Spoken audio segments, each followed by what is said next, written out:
Maging si Gilas Pilipinas head coach Tim Cone ay na-shock sa naging panalo ng kanyang koponan against world rank number 6 na Latvia. I'll be honest with you, this is not something we thought we're gonna do. Dagdag ni Coach Tim Cone. Napansin din ng mga sports media yung ginagamit ni Coach Tim Cone na sistema na triangle offense. Nasa panahon ngayon ay wala na daw masyadong gumagamit, lalo na sa Europe. Pero ayon nga dito kay CTC, they live and die sa sistema na to. On the other hand, ito pong coach ng Latvia na si Luka Banci ay bumilib dito sa ating national team. Inamin niya na ito pong Gilas Pilipinas ang best team sa gabi na yon.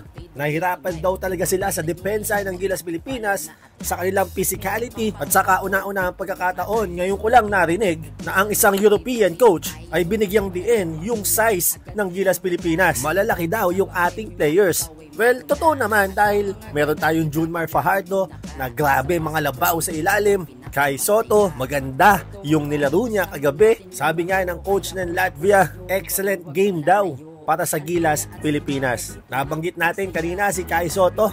Ayon dito kay Kai, hindi daw masyado kilala si Justin Brownlee sa mundo ng basketball.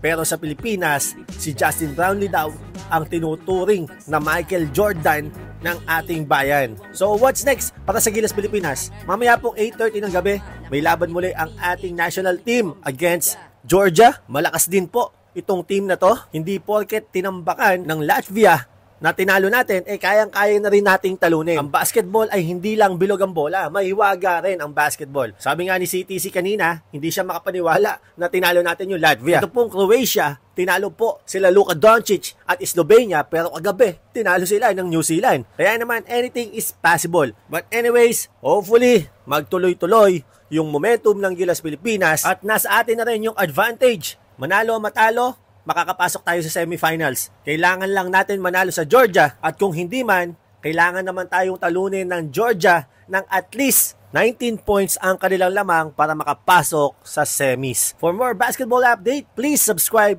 like and follow from the side. I mean, the world don't really know much about Justin Brownlee, but for me, he's the Michael Jordan of Philippine basketball, so you know, that's what we expect him to do, and that's what he does every night. You know, he just goes out there with his A game every single night. He's a great teammate, he's a great player, and we're very blessed, we're very lucky to have him.